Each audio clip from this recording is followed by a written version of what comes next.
जय हिंद दोस्तों। फिर से लेकर आए हैं पॉलिटी। पॉलिटी में लाए हैं नागरिकता।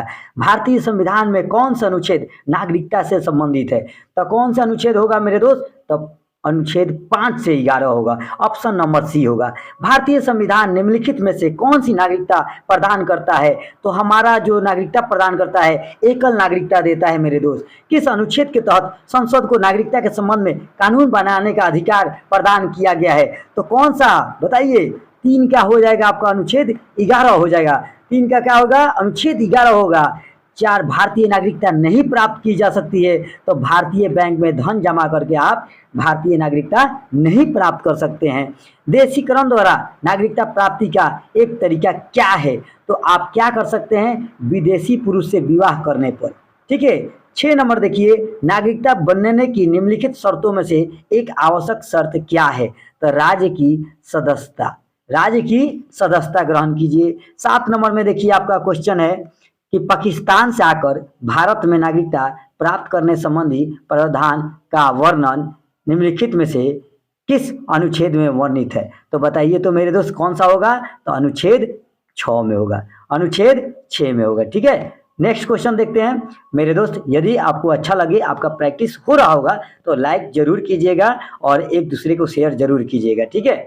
नागरिकता के लोप होने का एक नियम क्या है? नागरिकता का एक लोप होने का है कि देशद्रोह का अपराध सिद्ध होने पर, यानी ऑप्शन नंबर डी। देशद्रोह लग जाएगा तो नागरिकता समाप्त हो जाएगा। एक व्यक्ति नागरिकता के अधिकार कैसे खो सकता है? एक कारण हो सकता है। क्या कारण हो सकता है भैया? कि एक व्यक्ति दूसरे राज्य की नागरिकता ले लेता है। यदि लेगा तो अपने आप इस देश की नागरिकता समाप्त हो जाएगा। नेक्स्ट देखते हैं, निम्नलिखित में से कौन सी शर्त भारत की नागरिकता प्राप्त करने के लिए नहीं है? तो 10 नंबर के क्या होगा मेरे दोस्त? तो 10 का डी हो जाएगा आपका। ठीक है। संपत्ति स्वामित्व। भारत की नागरिकता निम्नलिखित में से किस प्रकार प्राप्त की जा सकती है? बताइए तो मेरे दोस्त। तो उपयुक्त में से सभी, यानी जन्म लेंगे तो भी, वंशानुक्रम से या निदेशीकरण से, सभी तरह से आप क्या कर सकते हैं? नागरिकता प्राप्त कर सकते हैं। चलिए मेरे दोस्त 12 नंबर क्वेश्चन देखते हैं। 12 नंबर क्वेश्चन में क्या दे रहा है कि भैया नागरिकता प्राप्त करने एवं खोने के विषय में, नागरिकता प्राप्त करने एवं खोने के विषय में विस्तार से चर्चा कहाँ की गई है? हमें बताने का प्रयास कीजिए। तो की गई है 1955 के नागरिकता कानून में। कहाँ पर की गई है? 1955 के नागरिकता कानून में। ठीक है मेरे दोस्त। 13 में, किसी व्यक्ति की भारतीय नागरिकता निलंबित की जा सकती है। अब इसमें देखना है कि कौन कौन सा ऑप्शन होगा। तो मेरे दोस्त इसमें से देखिए, नागरिकता समाप्त की जाए यदि कोई व्यक्ति स्वेच्छा से दूसरे देश की नागरिकता प्रदान, तो बात सही है। आप दूसरे देश का नागरिकता लेंगे तो स्वतः आपका यहाँ से नागरिकता खत्म हो गया था। यदि वह नागरिकता के दायित्व से परिचित नहीं है, ये भी बात सही है। यदि भारत सरकार, बात सही है ना? बोलिएगा कि बात सही है। नहीं है भैया, ये बात सही नहीं है, ये गलत है।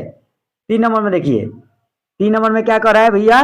3 नंबर में कह रहा है यदि भारत सरकार को यह विश्वास हो जाए कि नागरिकता छल पूर्वक प्राप्त किए हैं, तो ये भाई आपको हटा सकता है, निलंबित कर सकता है। यदि कोई व्यक्ति जन्म से देश का नागरिक है किंतु किसी विदेशी राष्ट्र से युद्ध के दौरान वह शत्रु की सहायता पहुंचाने के गतिविधि में लिप्त है, पाया जाता है, तो आपका ऑप्शन नंबर हो जाएगा 1, 3, 4। 1, 3, 4। ठीक है। नेक्स्ट 14 नंबर क्वेश्चन देखते हैं हम।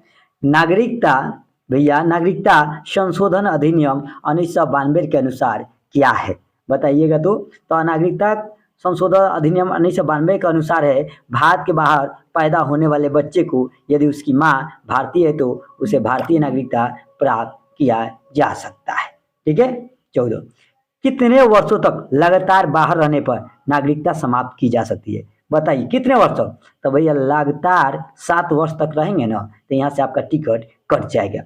16 नंबर देखिए, 16 नंबर का देखिए, ऐसे सभी व्यक्ति या उसके पश्चात भारत में जन्म ग्रहण किया हो, कौन ऐसा व्यक्ति है उन्हें जन्मजात भारतीय नागरिकता समझा जाएगा?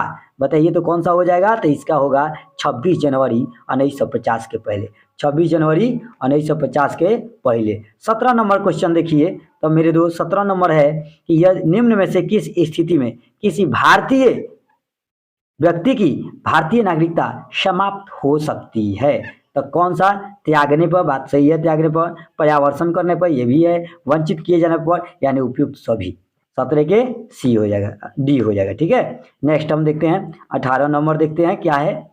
निम्न में से किस स्थिति में किसी व्यक्ति को भारतीय नागरिकता से वंचित किया जा सकता है? तो निर्वाचन के द्वारा, आपातकाल के दौरान, युद्ध के दौरान, उपयुक्त सभी। तो ये भी आपका उपयुक्त सभी होगा। ठीक है, क्या होगा, उपयुक्त सभी हो जाएगा। नेक्स्ट 19 नंबर देखते हैं, भारतीय संविधान में नागरिकता के प्रावधान कब लागू हुआ? भैया नागरिकता के प्रावधान कब लागू हुआ? तो ये हुआ 1949 में। कब लागू हुआ? 1949 में हुआ। चलिए 20 नंबर क्वेश्चन हम देखते हैं मेरे दोस्त। 20 नंबर क्वेश्चन है, भारतीय संविधान के अंतर्गत भारत के नागरिकता को वे कौन से अधिकार प्राप्त है जो गैर नागरिकता को प्राप्त नहीं है? तो ये होगा आपका उपयुक्त सभी, यानी जो गैर नागरिक को नहीं है, यानी कुछ सार्वजनिक पदों की पात्रता, संसद और विधानमंडल सदस्य होने का अधिकार, अनुच्छेद 15, 16 और 19 द्वारा प्रदत्त मौलिक अधिकार। तो यानी उपयुक्त डी हो जाएगा। क्या हो जाएगा? उपयुक्त सभी हो जाएगा। नेक्स्ट, भारतीय संविधान द्वारा प्रदत्त नागरिकता के संबंध में संसद में एक व्यापक नागरिकता अधिनियम कब बनाया गया? 21 के बताइए क्या हो जाएगा? 21 के हो जाएगा सी, 1955। क्या हो जाएगा मेरे दोस्त? 1955 हो जाएगा। ठीक है, भारत में एकल नागरिकता की अवधारणा बनाई गई है, कहाँ से बनाई गई है मेरे दोस्त? तो इंग्लैंड से। भारत में एकल नागरिकता की अवधारणा कहाँ से बनाई है? इंग्लैंड से बनाई है। भारत में रहने वाले ब्रिटिश नागरिक की दावा नहीं कर सकता है। तो नहीं कर सकता है, क्या नहीं कर सकता है? व्यापार और व्यवसाय की स्वतंत्रता का अधिकार।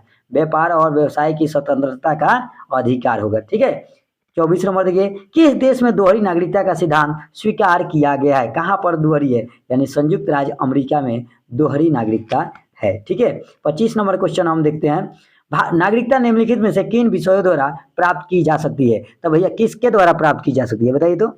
25 के भी एक हो जाएगा आपका, किसके द्वारा भैया? यानी जन्म द्वारा, बात सही है। अनुवांशिकता के द्वारा, बात सही है। पंजीकरण द्वारा, सही है। अनुरोध द्वारा तो गलत है, तो ऑप्शन नंबर बी। नेक्स्ट, नागरिकता प्राप्त करने के लिए शर्तें निर्धारित करने वाला सक्षम निकाय कौन सा है? बताइए तो कौन सा है? आपका हो जाएगा भैया चुनाव आयोग। सही है कि गलत है? तो भैया गलत है। राष्ट्रपति, ये भी गलत है। संसद, ये सही है। क्या है? ये सही है। संसद और विधानसभा, ये गलत है। तो क्या कह रहा था क्वेश्चन? नागरिकता प्राप्त करने के शर्त निर्धारित करने वाले सक्षम निकाय कौन सा है? तो संसद है। नेक्स्ट 27 नंबर, भारत का एक नागरिक अपनी नागरिकता खो देगा यदि वह क्या करेगा? बताइए क्या करेगा कि खो देगा?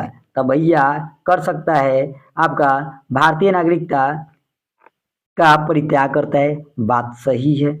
बात क्या है? सही है। या आप परित्याग कर सकते हैं। स्वेच्छा से अन्य देश की नागरिकता प्राप्त करता है। क्या करता है? स्वेच्छा से अन्य देश की नागरिकता प्राप्त करता है, तब भी आप खो सकते हैं। बात सही है। किसी अन्य देश में नागरिक से विवाह करता है तो नहीं, ये गलत बात है। कर सकते हैं कहीं भी। सरकार की आलोचना करता है, सरकार की आलोचना कर सकते हैं, नागरिकता थोड़े छीन लेंगे। तो आपका कौन होगा? 1, 2 किस में है? 1, 2 तो सी नंबर में, केवल 1, 2। ठीक है, अब नेक्स्ट 28 नंबर क्वेश्चन देखते हैं। इसमें कह रहा है नागरिकता संशोधन अधिनियम भारत के संविधान के निम्नलिखित में से किस भाग के अंतर्गत आता है? तो भैया 28 के बी हो जाएगा। क्या हो जाएगा? भाग 2। नागरिकता किस में आता है? तो देखिए भाग 1 में क्या आता है? 1 से 4।